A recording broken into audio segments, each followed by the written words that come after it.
I could sit here and talk all day about William Revelli, so I'm going to stick to the script and hope you enjoy.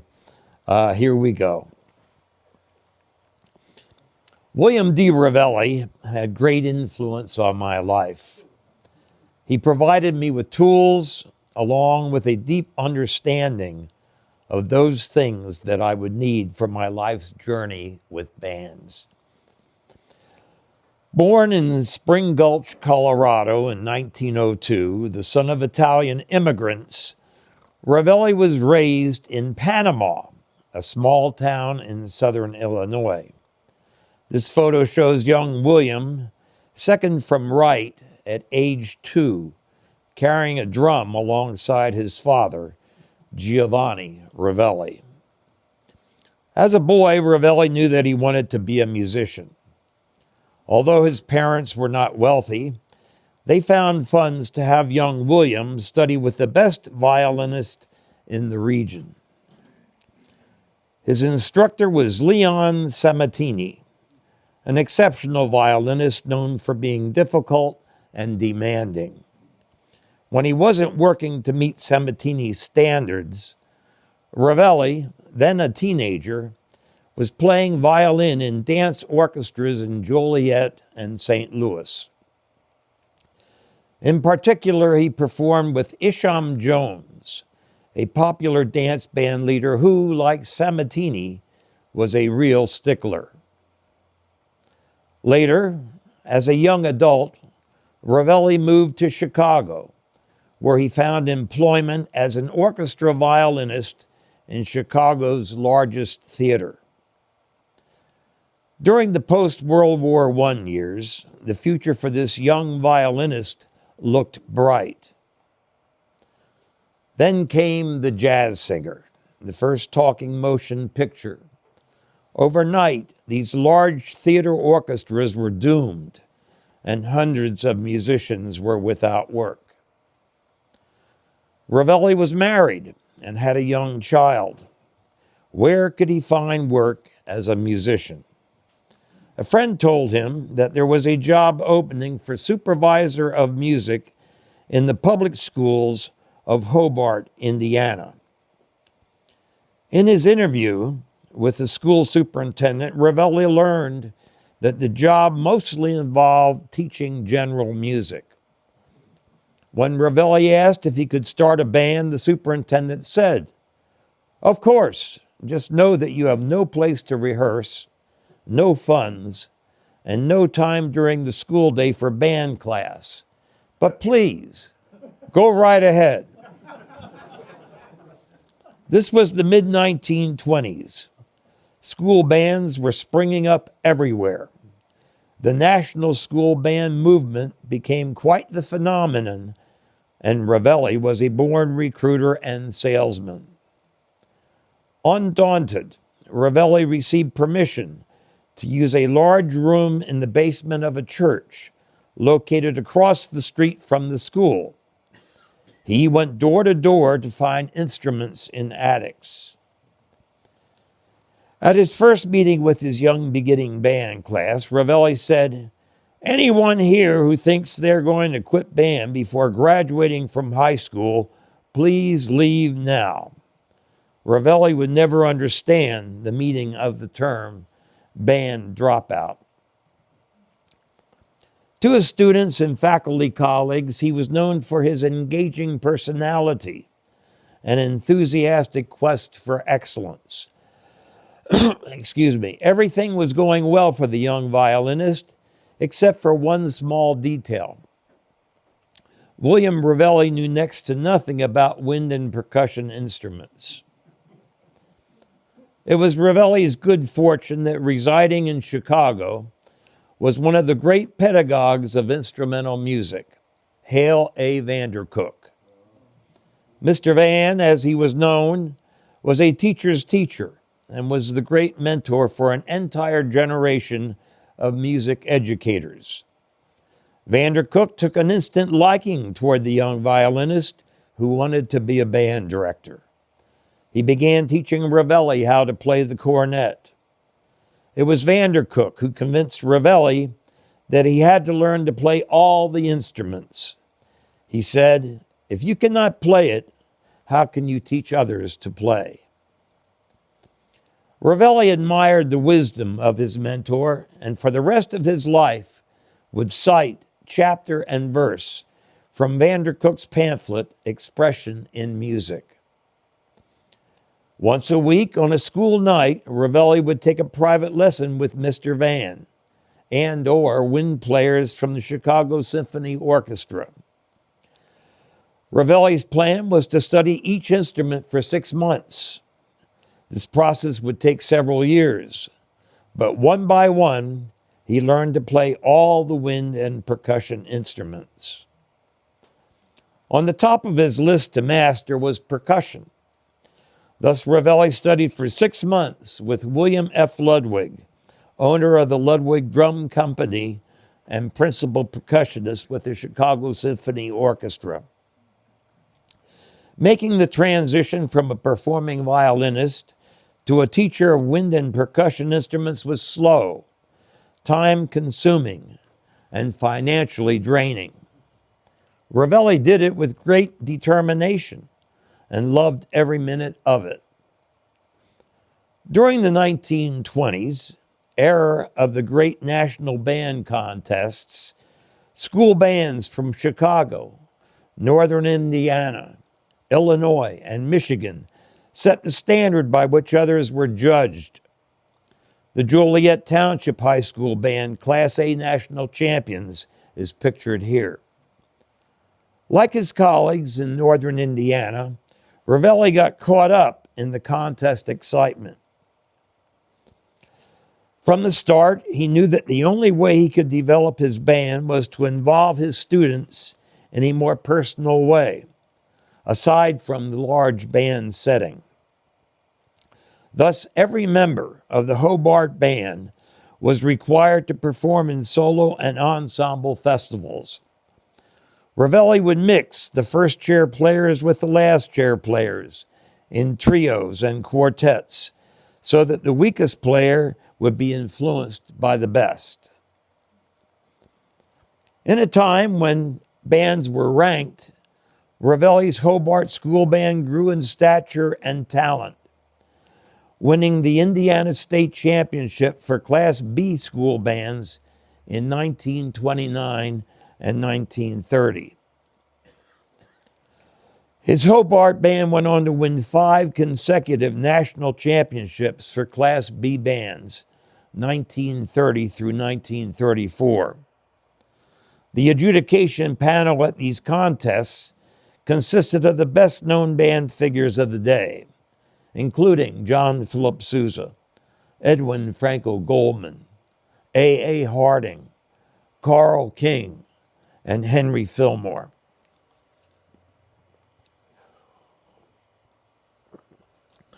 Many students of Revelli's Hobart years went on to become band directors and professional musicians.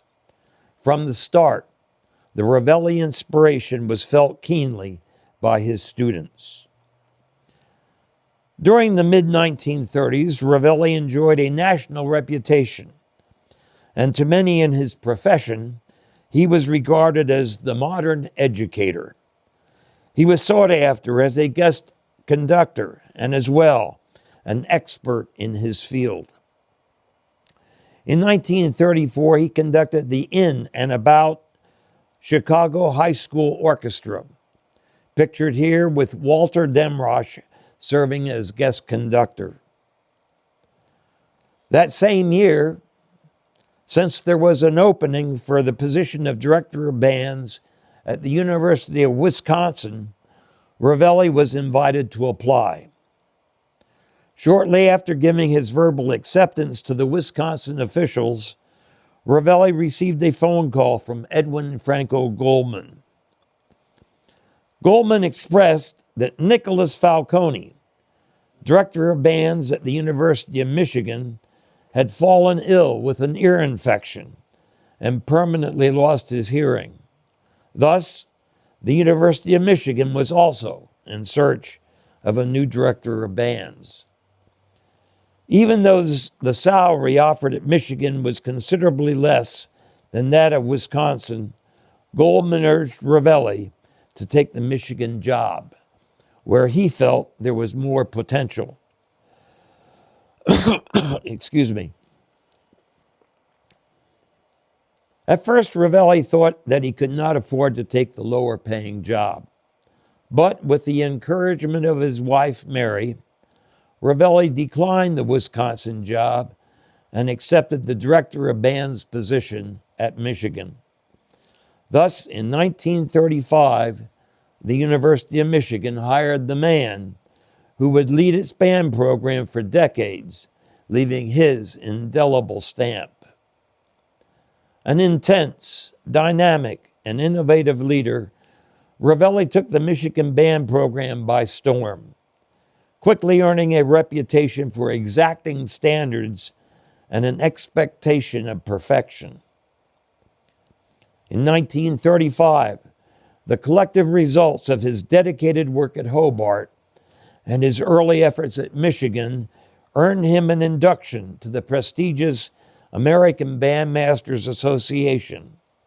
Later, he would be elected as president of that organization. The following year, in 1936, Revelli was selected as editor of the band and orchestra department of the Etude Music magazine. He held this position, writing extensive articles for more than 20 years. The Etude magazine, published monthly by the Theodore Presser Company, had a national distribution and appeared on the porches and in mailboxes of a great multitude of families. In essence, Revelli became a household name. During the 1930s, instrumental music was an extracurricular activity in colleges and universities throughout America. Revelli believed that band class should become part of the required academic curriculum for music majors. Thus, initiated in 1938 and formally established in Chicago on December 22, 1941, Revelli became the founding father of the College Band Directors National Association. Revelli was named honorary life president of that organization. While he was not himself a military man, Revelli brought a military precision to the Michigan bands. In 1949, Revelli organized the first something happened here. 30s.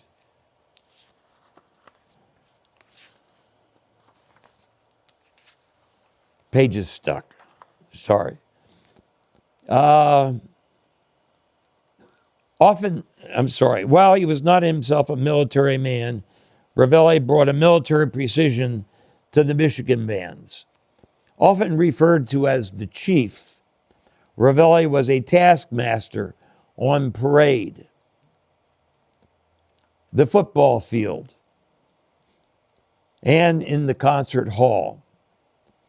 His never-ending quest for excellence and demands for better precision, musicality, rhythm, and intonation drove his ensembles ever closer to his goal of perfection.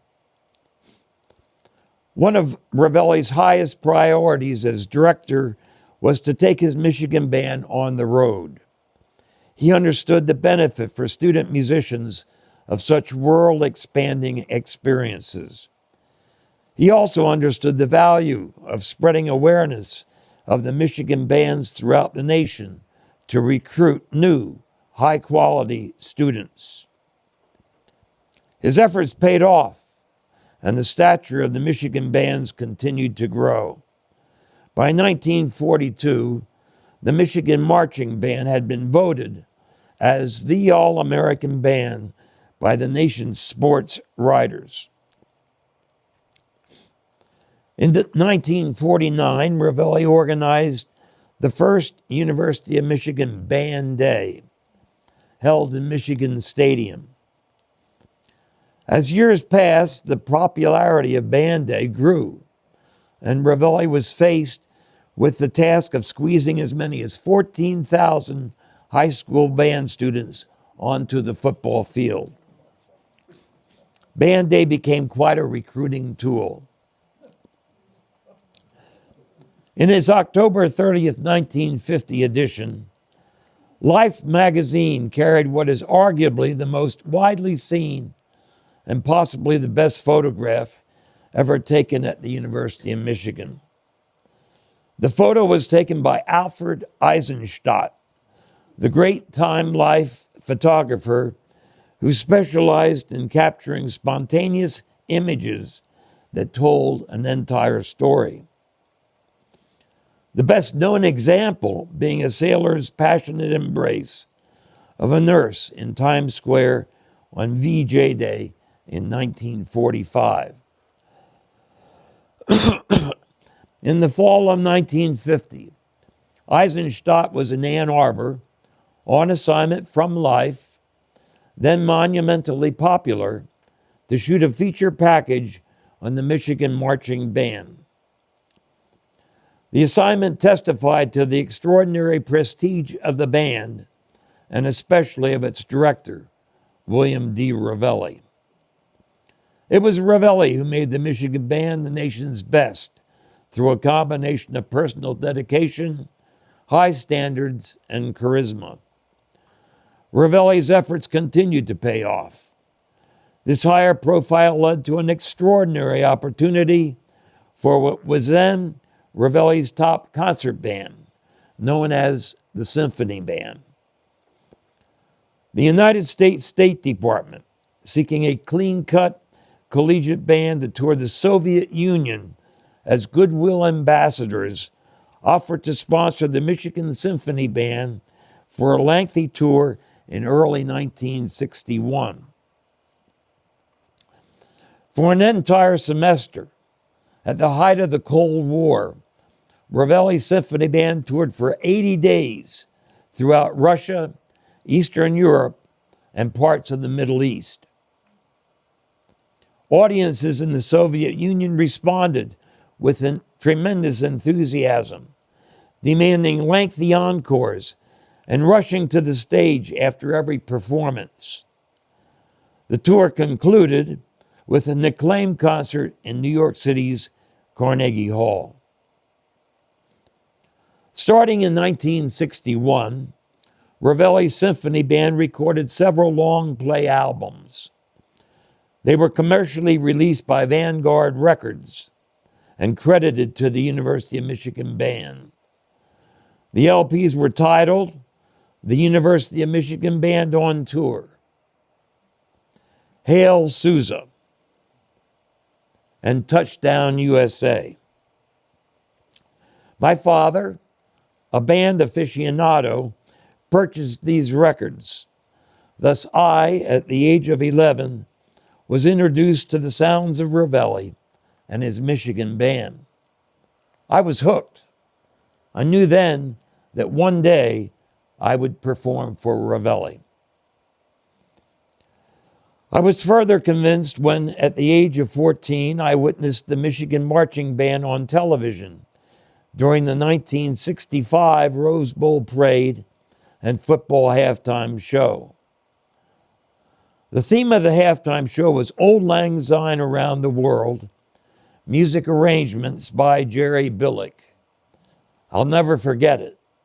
Again, I was convinced that I wanted to perform in the Michigan bands. The saying goes, three's a charm. In the spring of 1968, the Michigan Symphony Band was on tour again. This tour took the band throughout the northeastern United States. I, at the age of 17, a senior in high school, had the good fortune of attending Revelli's Symphony Band concert in the Hershey Community Theater, Hershey, Pennsylvania. The quality of the concert was beyond anything that I had ever witnessed, to include concerts by the premier service bands of our armed forces. That night in Hershey sealed the deal. I committed to the University of Michigan to be taught by Revelli. I wrote him a complimentary letter about the concert and told him about my 3 exposures to the Michigan bands. I also explained how excited I was to perform as a percussionist in his symphony band, as well as playing snare drum in his marching band. In a handwritten letter, he responded explaining that the symphony band, for the most part, consisted of juniors, seniors, and graduate students. He explained that freshmen were relegated to the concert band, conducted by George Cavender, and that freshmen were not assigned to the snare drum line of the marching band. Excuse me. Not dismayed, boldly, I wrote him a follow-up letter explaining that I chose to come to Michigan to study under the baton of Revelli, no one else. I attached a resume that presented my music accomplishments to date.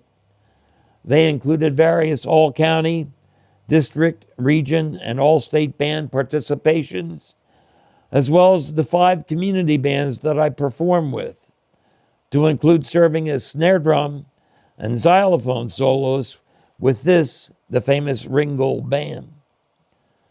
That must have struck a chord. Revelli knew about the Ringgold band, perhaps through the death of Sousa. Anyway, when I arrived on campus in late August 1968, still at the age of 17, to my amazement, freshman Art Himmelberger's name was posted as a member of Revelli's symphony band. And as well, second from right, I became a snare drummer in the Michigan Marching Band. Thus, I began my journey with Dr. Revelli. The learning curve was tough, but I survived. My 4-year undergraduate experience took me to many home and away football, basketball, and hockey games. A 20-day symphony band tour of the Western United States. A 20-day tour of the Southern United States. 2 Rose Bowl trips, and much more. Our monthly symphony band concerts were performed to standing room audiences in Hill Auditorium that seats 3,500. I remember tears running down my cheeks during my first concert in Hill Auditorium. I couldn't believe it. I got all caught up in that moment. I had achieved my dream. In 1971, Revelli's Symphony Band went on another international tour, this time for 30 days in the great cities of Europe. We performed in England, the Netherlands, Belgium, Germany, Austria, Italy, and France. Again, the tour concluded with a performance at Carnegie Hall on Friday, May 28, 1971. It was an emotional end to Revelli's 36 years as director of bands at Michigan. Well, the Revelli years were over. One of his favorite quotes was, "The past is prologue." None of us, even Dr. Revelli, knew what was going to happen next. 2 days later, on Sunday, May 30th, Alan Hughes, chief music critic of the New York Times, wrote, "A significant era in American band music came to an end in Carnegie Hall on Friday night when William D. Revelli led the University of Michigan Symphony Band in his last concert, prior to his retirement from the university after an illustrious 36-year career there. Dr. Revelli's reputation is international. The Symphony Band, of more than 100 members, has just concluded a 30-day tour of Europe, and in the past, it has played as far afield as the Soviet Union, Romania, Greece, Egypt, and the Near East. Over the years, the bands led by Dr. Revelli have set standards of excellence, not alone for their precision and brilliance of their playing, which have been phenomenal, but more important for their musicality. The conductor has helped encourage the enrichment of the band repertoire, and it was characteristic that his final program here was devoted almost entirely to contemporary works of quality. Everything was played superbly, and to a listener not partial to the conventional band as a musical medium, the finest thing about the concert was that the sounds were brilliant to a non-bandsman's ears. Since Dr. Revelli is still an energetic man, it is unlikely that his retirement will be an idle one. No matter what he does, his place in American band history will be prominent and permanent. He is a man who has made things happen. End of review.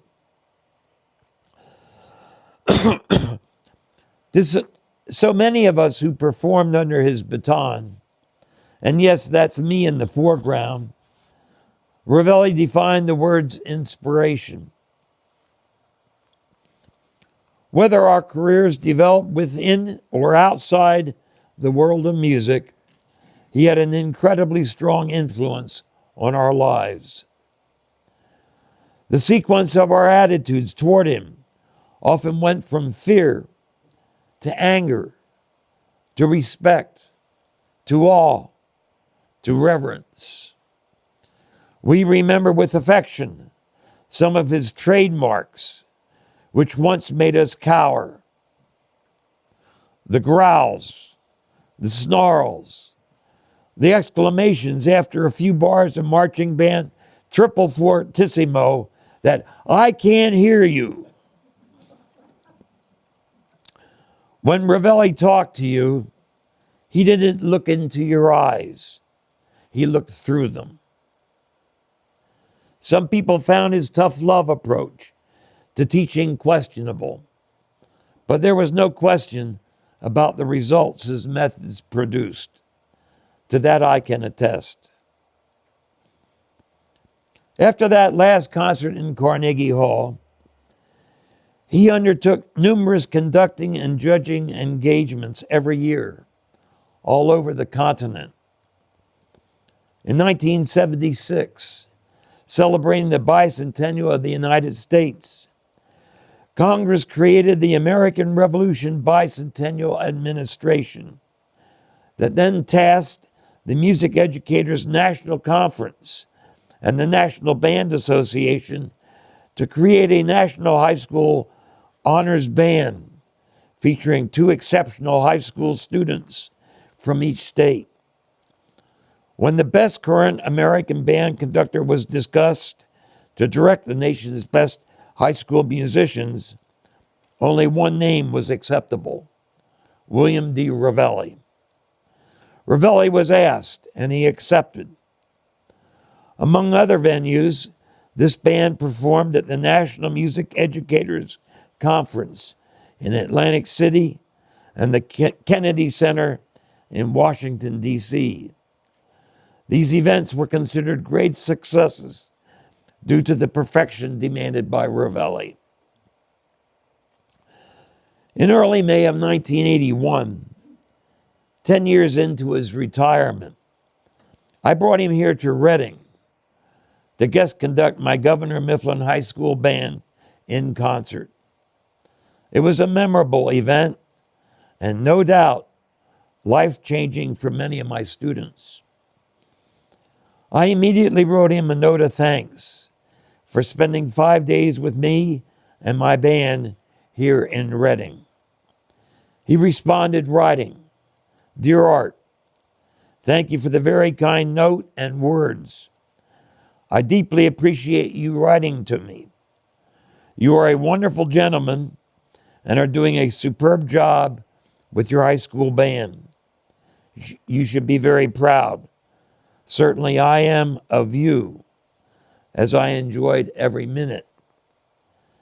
My schedule remains hectic, exciting, and very tight. I just returned home from 3 days in Ohio and go tomorrow to Indiana, then Grand Rapids, Joliet, Hobart, and Miami. It's go, go, go. Great fun. Mary joins in our love for you. Cordially, Bill. Revelli never understood the phrase band director burnout. A deep love for music and for people were the constant driving forces in his life. He never tired of doing the mundane things of being a band director, tuning a band, demonstrating correct hand position, and dealing with people. As he saw it, there were no small or insignificant things about what a music educator must do.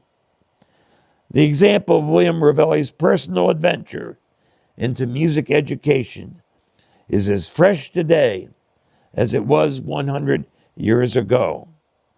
His love for teaching never stopped growing.